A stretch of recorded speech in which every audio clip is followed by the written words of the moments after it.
y qué era el sotavento. Y entonces, bueno, pues vamos a retomar a partir de allí. Estamos platicando sobre la precipitación. Bien.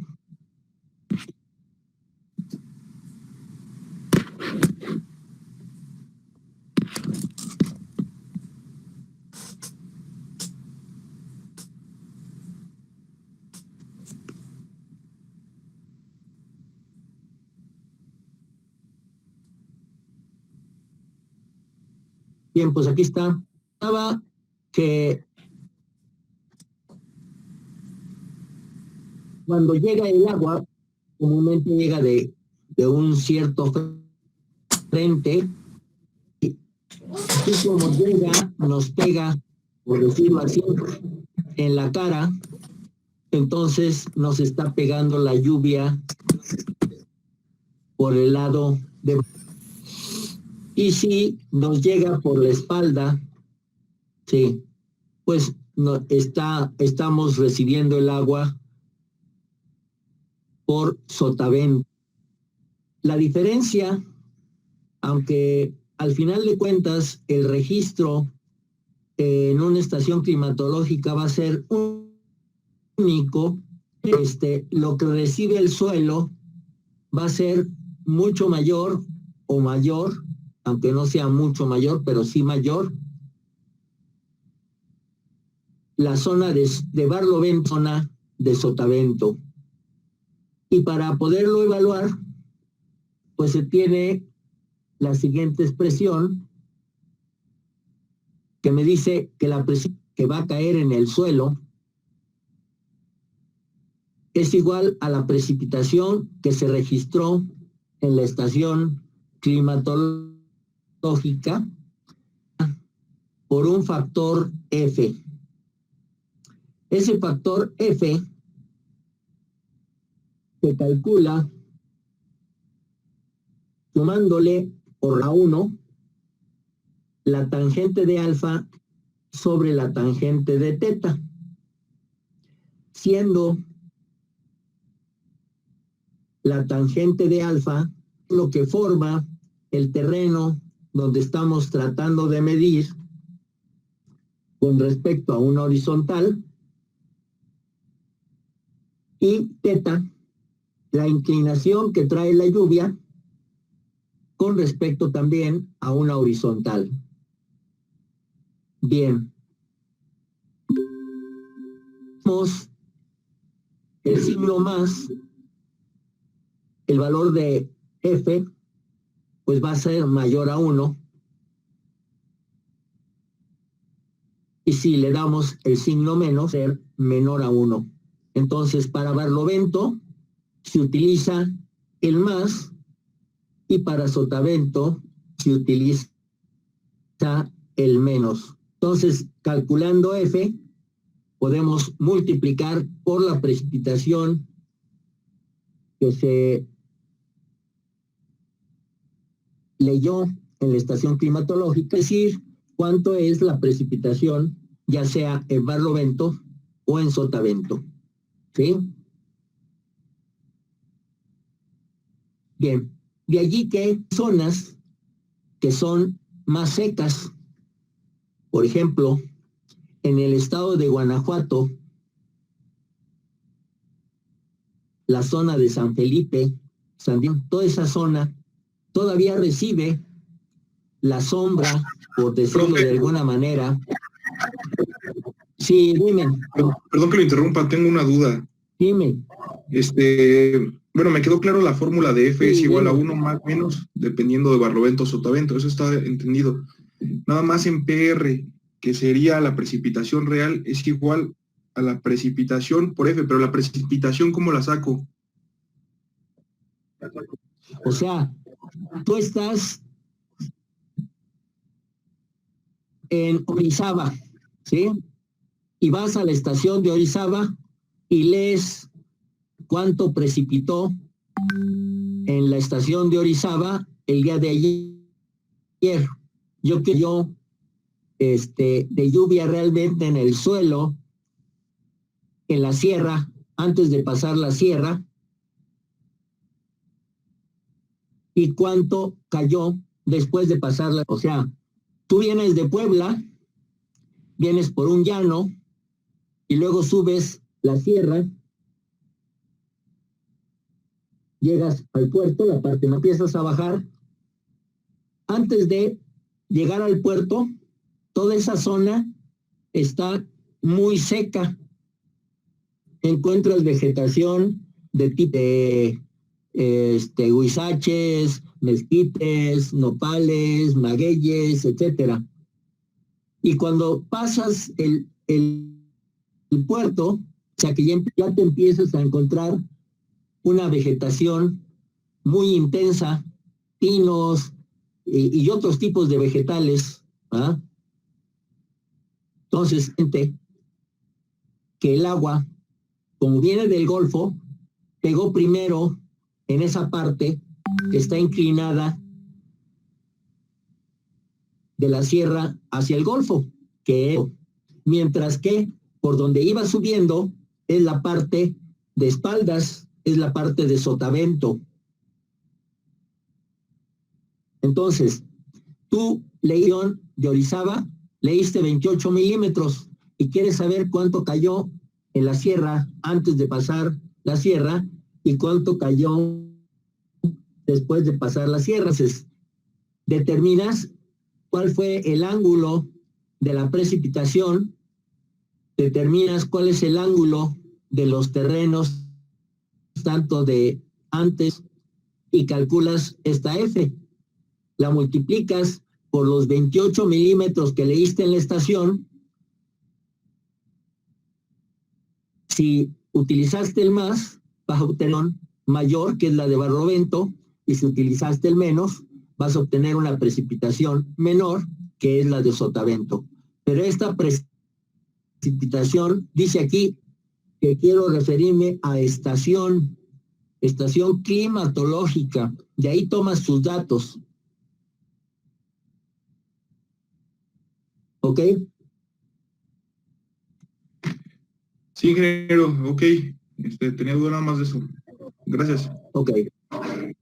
Bien. Está bien.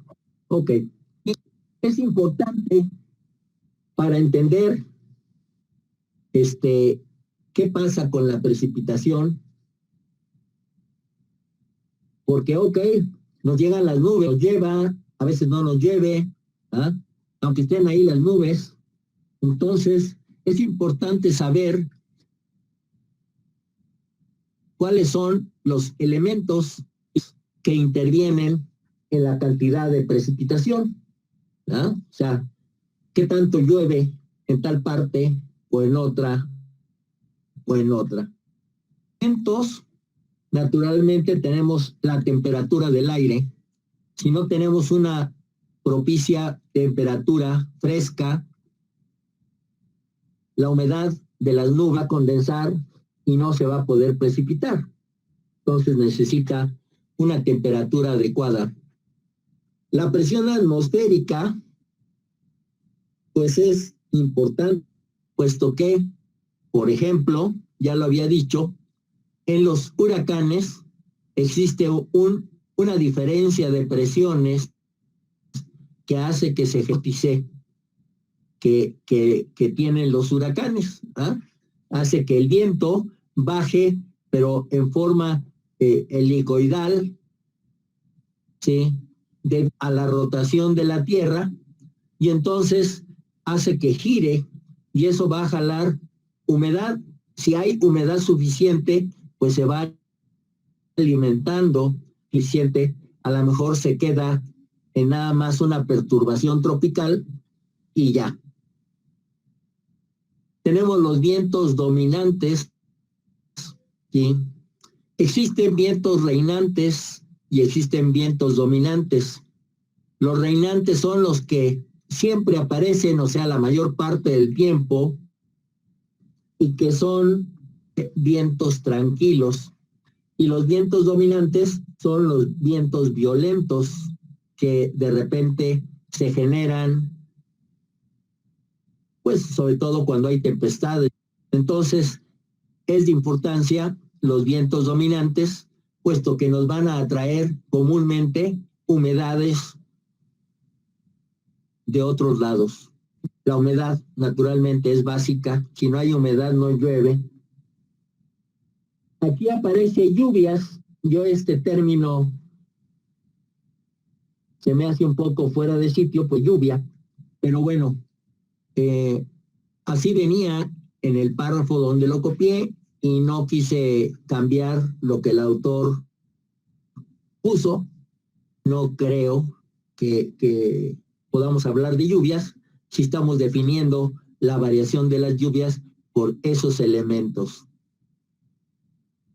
En fin, por los factores, pues está la latitud. La latitud es bien importante, sí, aunque pocas veces pensamos en ella. Es, digamos, es todo con respecto al clima, ¿sí? O sea, del Ecuador a cada uno de los polos, latitud norte y latitud sur. Y entonces, conforme nos vamos separando del Ecuador, se supone que en el Ecuador existe una zona que es principalmente selvática, ¿sí? Con mucha humedad, con muchas lluvias, y con retirando del Ecuador va bajando esa capacidad de lluvia, de tal forma que a nosotros en los 21 del norte, más o menos, León está en los 21 y fracción,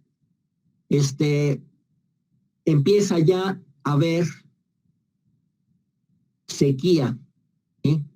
Tan es así que tenemos ya zonas secas como Zacatecas, San Luis, todo eso, Monterrey, por allá, y los desiertos de Sonora, y el desierto de Texas, en fin, toda esa zona, y que corresponde a una franja que rodea todo, ¿sí? Donde también se encuentra el desierto del Sahara, el otro desierto que creo que es el Obi, no me acuerdo cómo se llama el otro, pero hay otro desierto también muy nombrado. Pero bueno, están en esa zona, en esas latitudes, ¿ah? Y después, si sigue uno subiendo, entonces vuelve la humedad, pero ahora debido a la influencia que tienen los polos con su propia humedad. Y entonces, bueno, pues tenemos, podríamos decir, extremas, una pegada al Ecuador, otra pegada a los polos, con buena humedad. Y en el centro tenemos poca humedad. La latitud, pues tiene mucho que ver. Por otro lado, la altitud también. Que en Orizaba es un sitio en donde la precipitación es, digamos, óptima. O sea, allí de los 365 días del año, sin temor a equivocarme, cuando menos 300 llueve, aunque sea algún día poquito, pero llueve. O sea, es muy común que esté lloviendo en Orizaba, porque está a una lejanía y a una altura con respecto al mar óptima, un lugar óptimo en donde cuando llega humedad se precipita. Además le ayudan los vientos del pico de Orizaba, o sea, los vientos llegan frescos y entonces si hay humedad, pues refrescan esa humedad y la precipitan. Entonces la altitud, pues es bien importante. El relieve vamos a ver, tenemos el barrovento y tenemos el sotavento. ¿Ah? Decía yo que San Felipe, Santa Catarina, esas partes, todavía está recibiendo la sombra de la Sierra Madre Oriental. O sea, llega la humedad del Golfo y tiene que superar oriental tiene que subir para poderla brincar, pero al brincar, pues se va a pasar un tanto para que pues quede allí una zona que no le deja mucha precipitación, y ahí es donde están esos municipios, por ejemplo, en Guanajuato, ¿ah? En donde no había. Bien. Y por último, bueno, no por último, otra más es la distancia al mar, que es lo que comentaba. En el Golfo, una gran evaporación, o en el Pacífico, conforme se va adentrando al continente, pues va dejando humedad. Entonces, si estamos muy mar, pues llegará menos humedad. Y por último, de nuevo, nos ponen los vientos. Pues los vientos son indispensables. El movimiento del agua en su ciclo hidrológico. ¿Ah? Sí. El viento tiene mucho que ver, como lo vamos a ver en otro de los fenómenos. Bien, pues esos son los elementos y los factores que intervienen o que impactan el que nos precipitación. Yo les recomiendo que si los lean bien, si los entiendan bien, diría yo, aprendan bien, porque pueden ser causa de pregunta en un examen. Entonces, para que le pongan atención. Pues no, pero si les toca la pregunta, pues les va a costar trabajo contestarla. Bien. Es muy común que en los noticieros nos digan que ayer llovieron 32 milímetros en León.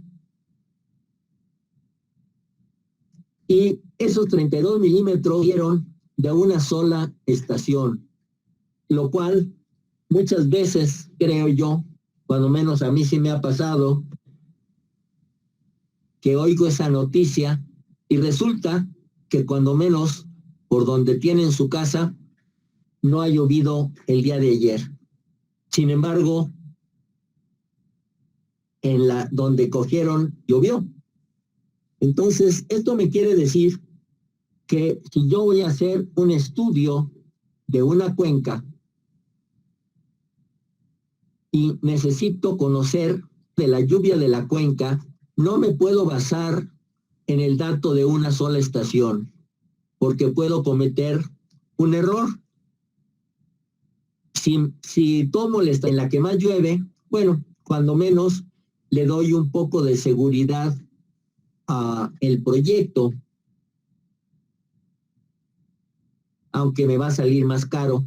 Si por desgracia escojo una estación que tiene lluvias mínimas, pues entonces sí me puedo ver en problemas a la hora de que se presenten las lluvias normales como promedio, y donde me va a llegar una avenida mucho más grande que la que yo pude haber evaluado.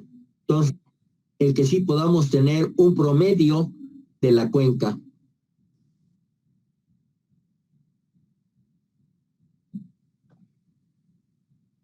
Están siendo 9:20. Voy a parar un ratito para pasar lista. Ya casi termino. Nada más para ya tener la lista y ya. Ahorita vamos.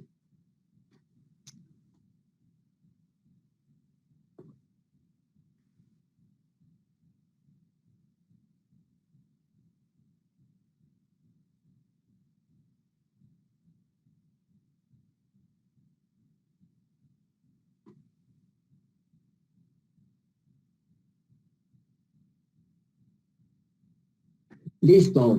Ok. Seguimos.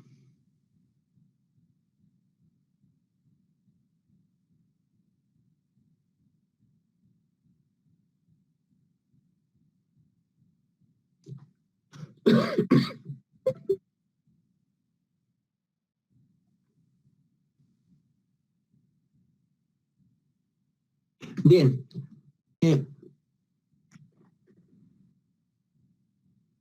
Los textos de hidrología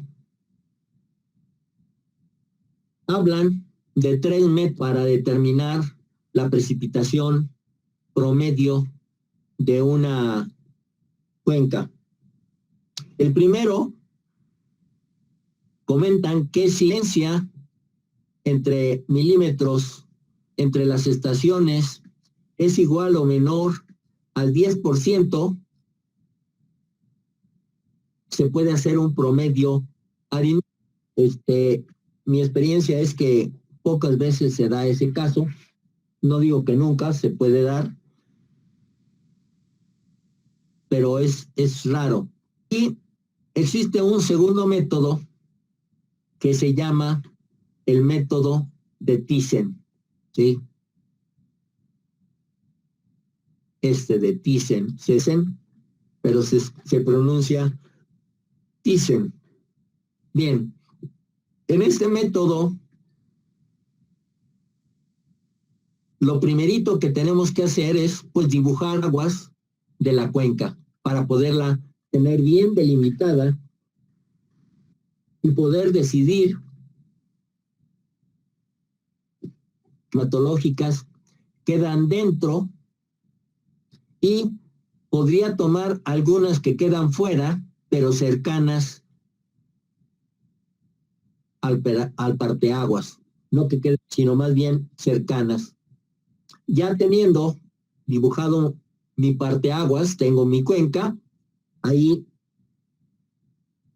las estaciones registradas por Comisión Nacional del Agua con las coordenadas UTM, o sea que son coordenadas bien precisas que podemos fijarnos topográficos, por ejemplo, del INEGI, ¿sí? Y con los planos del INEGI también podemos dibujar nuestro parteaguas, y entonces obtenemos ya la cuenca con la ubicación de las estaciones. Entonces, yo aquí inventé una cuenca rara, ¿ah? Y tengo aquí ya mis estaciones interiores, y tengo 3 estaciones que están cercanas a la cuenca. El segundo paso es formar triángulos con las estaciones más cercanas. Aquí podría unir de aquí a acá, de aquí a acá y de aquí a acá, por ejemplo, y luego de aquí a acá y luego de aquí a acá, ¿sí?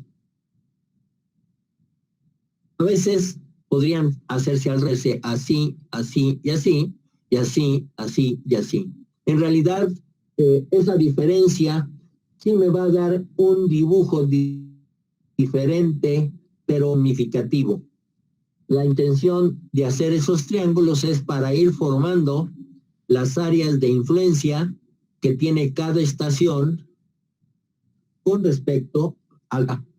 Entonces, dibujamos los triángulos, ¿verdad? Y hacemos los triángulos entre las estaciones. Ya tenemos los triángulos. Ahora, me dice el método que debo de trazar bisectrices a los lados del triángulo. Leí ese término de esa forma. Está como lo del parteaguas ortogonal. No son palabras muy comunes, pero a mí me dice que una bisectriz es una línea que divide a un ángulo. Si yo trazo una línea en mi lado de un triángulo, pues ¿cómo sé cuál es la bisectriz? ¿Ah? Sí, así me lo pregunté. Pero después seguir leyendo y viendo las figuras que traía el modelo de donde saqué, se refiere a que está considerado, por ejemplo, este lado, como si fuera un ángulo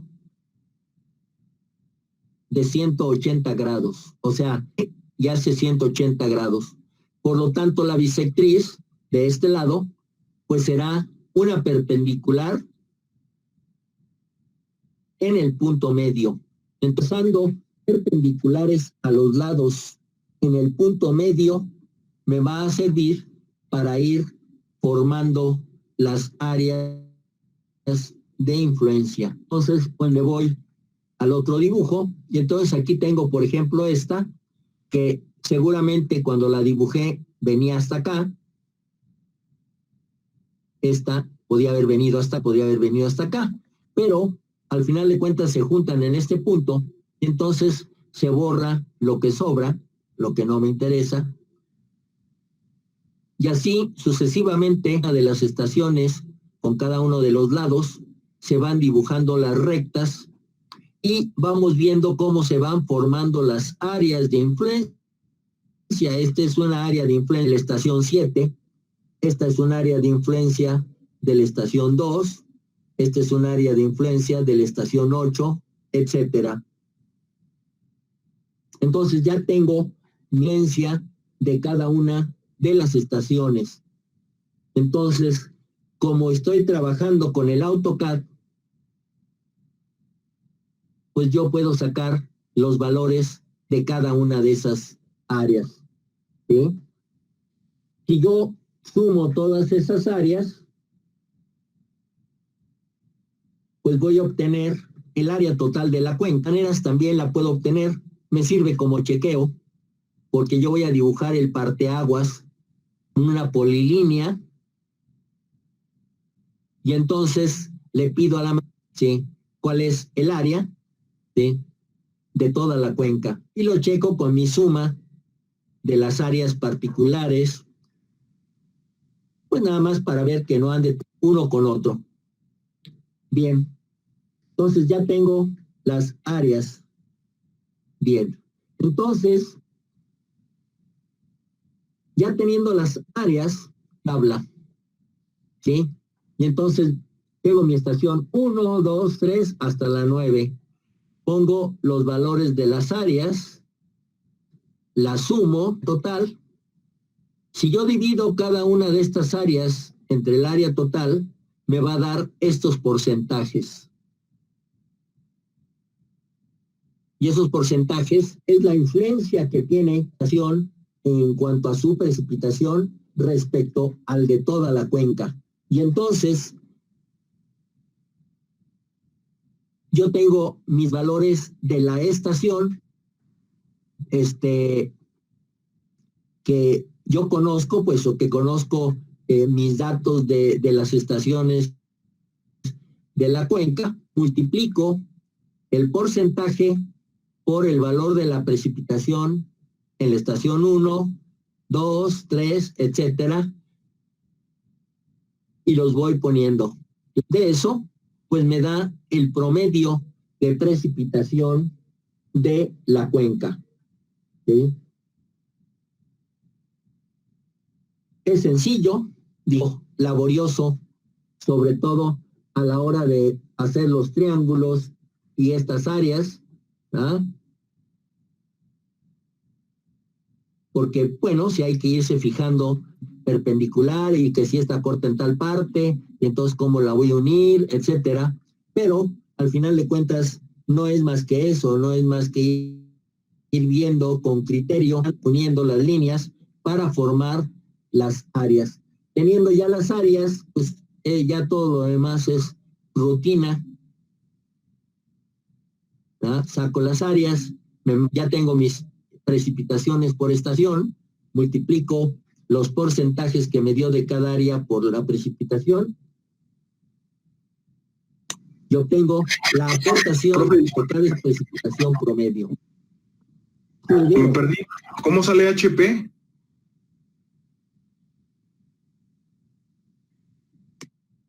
HP es, o sea, que dije hace rato, con la estación para la precipitación real en Barlovento y en Sotavento. Ok, perdón, o sea, me lo vuelve a dar, o sea, si eso, por ejemplo, si me viniera en el examen, ya entendí. Bueno, si te viene en el examen, yo te voy a dar esto. Sí, ya, era lo que no entendí, Claro, otra vez me volví a... para que puedas hacer. Gracias, profe. Ok, de acuerdo, de acuerdo. Bien. Profe, yo también tengo dudas. Y con eso, la precipitación promedio por medio del método de Thyssen. Ahora, el tercer método es en cada cuenca, o sea, tengo aquí mi cuenca con mis estaciones y como ya vimos, la estación 1, precipitación de 23.6, la estación 2 de 20.8. Entonces, este es de 23, Entonces, yo voy a dibujar líneas que tengan el mismo valor de precipitación, como si fueran curvas de nivel. Hagamos de cuenta que es de una nivelación, y entonces tengo que ir pasando, ¿sí?, mis curvas de acuerdo a cómo esté la relación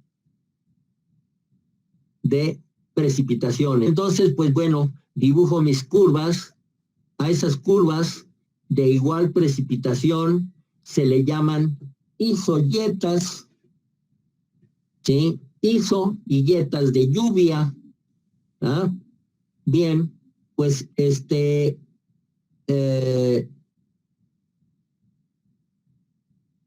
el problema está, o sea, ya dibujadas las isoyetas, como tiene una curva de isoyeta, tiene un valor de precipitación, y la otra que está acá tiene otro valor, entonces el área que queda dentro de la cuenca entre esas dos isoyetas, y la voy a multiplicar por el promedio de estas dos precipitaciones, y una precipitación que lo voy a sumar con la del otro, con la del otro y con la del otro. O sea, tengo que ir sacando cada área entre isoyetas.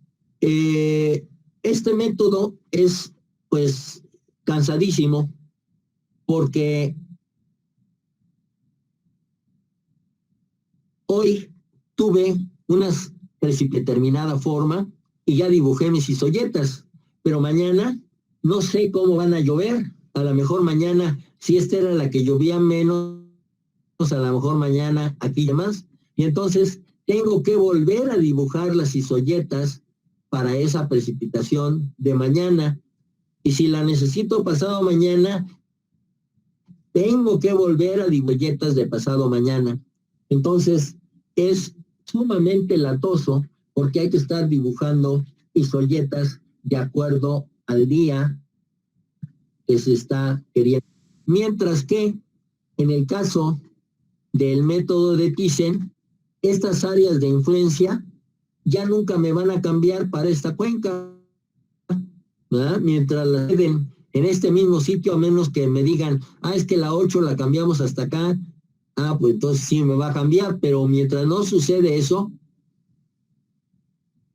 que comúnmente no sucede porque tienen que estar en sitios muy especiales para que no se roben los equipos, para que haya gente que pueda visitarlas y tomar los datos, etcétera. Entonces, nunca van a cambiar de posición y por lo tanto estas áreas siempre van a ser las mismas. Lo único que va a ir cambiando es el valor de la precipitación. Y entonces podemos hacer una tabla en donde estas áreas siempre van a ser las mismas, este porcentaje de área siempre va a ser el mismo. Entonces basta con que vaciemos de cada día y obtenemos los porcentajes, los sumamos y obtenemos la precipitación promedio de ese día. Mucho más fácil, ¿sí? Yo diría que hasta más exacto, porque esas áreas las puedo sacar yo con mucho cuidado, para que efectivamente me den bastante real de acuerdo al método.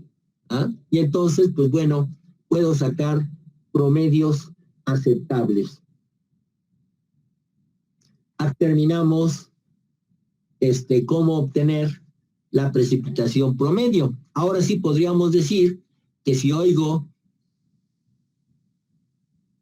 en el noticiero de la mañana 28.1 milímetros, yo puedo decir, estás equivocado, llovieron 22.86 milímetros.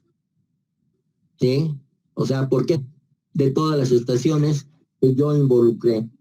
¿Sí? Y es más propio que este. ¿Ah? Ok. Bien, a veces, como dije, las estaciones pues están donde se pueden poner y a veces las estaciones están en sitios, una estación que queda en un sitio en donde es terracería y a la hora de la lluvia, pues a lo mejor se pone muy, muy difícil, de tal forma que puede ocurrir que un día llovió tanto en esa zona que no pude entrar a tomar esa lectura. Pero necesito sacar el de ese día, ¿sí? Para poder, poder evaluar cuál es la precipitación promedio de ese día. Y entonces me apoyo en esta expresión. En esta expresión me dice 1 sobre, estuviéramos hablando de estas estaciones que eran 9, se supone que una de ellas no pude visitar. Por lo tanto, son 8 estaciones que sí tengo. Entonces, esta N sería 8. Luego, la PX me significa la precipitación promedio de esa estación. ¿Qué cosa quiere decir la precipitación promedio anual? Pues bueno, que el año pasado, en la estación de la presa del Palo, 800 milímetros, por decir algo. Pero este año solo llovieron 400 milímetros. Entonces, 800 con 400, y digo, la estación promedio anual de la presa del Palote es 800 más 400, 1200. O sea, son 600 milímetros promedio anual, porque unas veces llovió más, otras veces llovió menos. Y así se van acumulando todas las estadísticas de esa estación y se va sacando año con año un nuevo promedio anual. ¿Sí? Que comúnmente, sobre todo cuando ya se tiene mucho tiempo, porque por mucho que varíen, pues de todas maneras al final de cuentas se van a ir compensando y nos va a dar un promedio más o menos normal. Por ejemplo, en León se dice que el promedio anual, la precipitación promedio anual de León es 100 milímetros, que no es cerrado, no es exacto, es de 600 y algo, muy cercano a 700, pero lo comentan como 700 milímetros. El valor que de acuerdo a la estadística que se tienen de las precipitaciones en León, pues se llega a ese valor como un valor. Entonces, la X significa el valor promedio anual de la estación que estamos buscando el valor para ese día.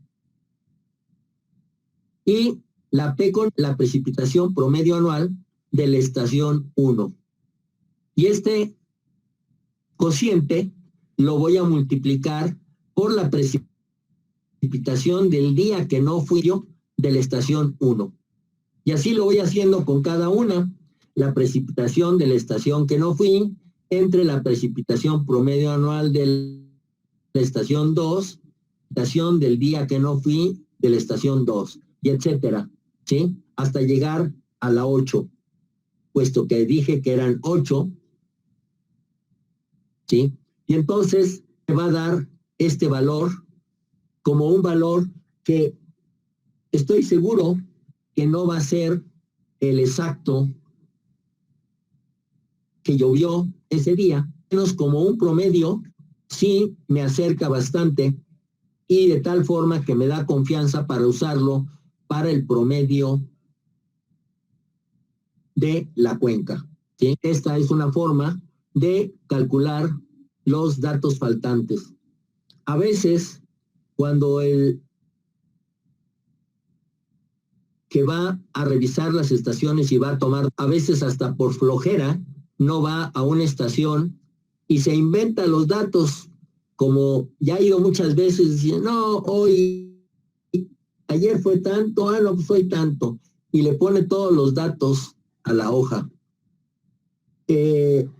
Con agua, muchas veces hace esto para establecer, como esto lo puede tener ya programado en una computadora, pues va checando y va viendo en dónde pudo haber discrepancia, investigar para que esa persona pues no vuelva a hacer eso, porque todos los datos son importantes. Bien, seguimos. Bueno, esta es la explicación de las literales. Sí. Todas las precipitaciones comúnmente se les da de retorno. Si hablamos de periodos de retorno reales, tenemos que tener una estadística, vamos sacando los periodos de retorno. Sin embargo, las obras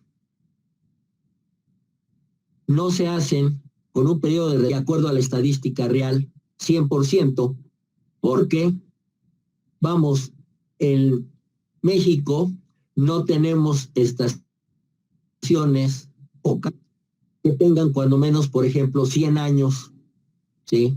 Y entonces, ¿cómo vamos a poder decir que una obra debe de tener un periodo de retorno si apenas tenemos 100 años de estadística real? Pues, ¿cómo inventamos ese dato? Entonces, siempre los investigadores para poder, digamos, extrapolar de la estadística qué es lo que puede pasar con una precipitación de retorno más grande. El periodo de retorno, dicho de una manera sencilla, es el recíproco de la probabilidad de la lluvia en ese valor, ¿sí? Y es el recíproco porque si yo tengo una lluvia que cae cada 50, ¿sí? El periodo de retorno es 50 años, la probabilidad de que caiga otra vez, pues es más baja a que si tengo una lluvia de 2 años, porque esa de 2 años seguramente todos los años me va a caer. ¿Ah? No importa que sea de 2 años. O sea, la realidad, damos valores a las precipitaciones, no porque no se vayan a presentar o porque sí se vayan a presentar, sino simplemente esa es la probabilidad que hay de que se... ¿ah? Y entonces, si es de 50, hay una probabilidad más baja a la de 2 años, que es una probabilidad mucho más alta de que se presente. A las obras, comúnmente se les da para su diseño, pues un periodo de retorno.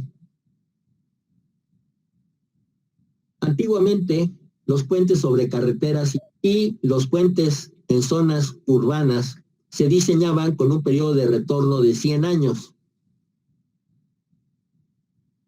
Pero en las zonas, en muchas fechas, no puedo decir en últimas fechas, en muchas fechas, o sea, en Puebla, hace menos de un mes se acaban de caer 2 puentes, ¿sí? Porque subió tanto el río que afectó los estribos y se cayeron.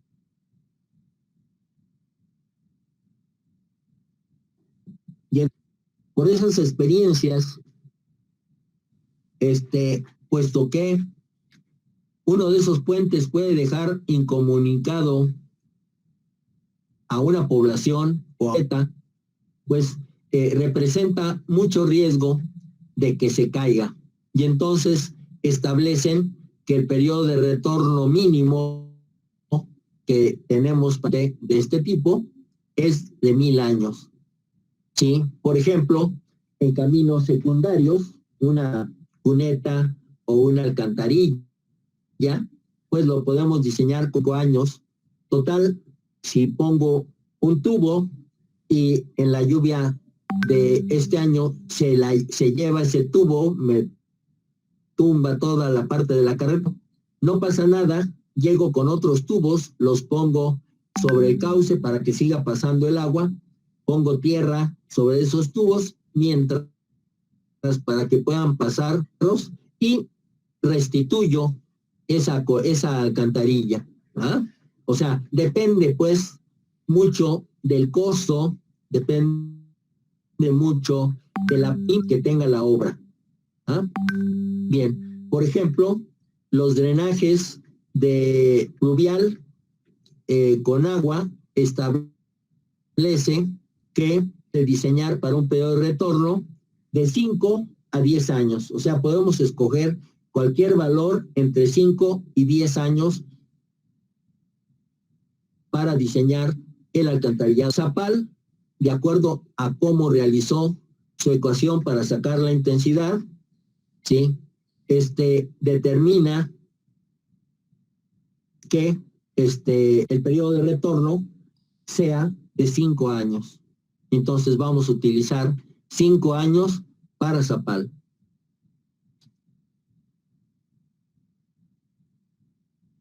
Ay, canijo, ya me pasé. Bueno, vamos a dejarlo aquí, porque precipitación máxima probable es todo un cálculo para poner a una estadística, cuál es o cuánto llueve como una precipitación promedio, una precipitación más en la zona. Bien, esa estadística ya la tienen ustedes como archivo en el salón que tenemos particular con este grupo. Entonces de ahí la pueden ver, son 42 años de datos, los cuales tenemos que procesar para llegar a la presión. Yo les recomiendo que esa estadística la copien para que cuando ya estemos haciendo operaciones con un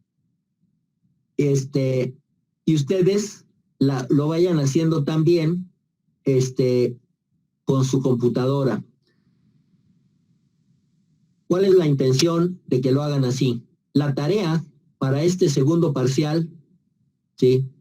Más bien, la tarea para el segundo parcial, porque apenas vamos a presentar el primero, la tarea va a ser el cálculo de la precipitación máxima probable para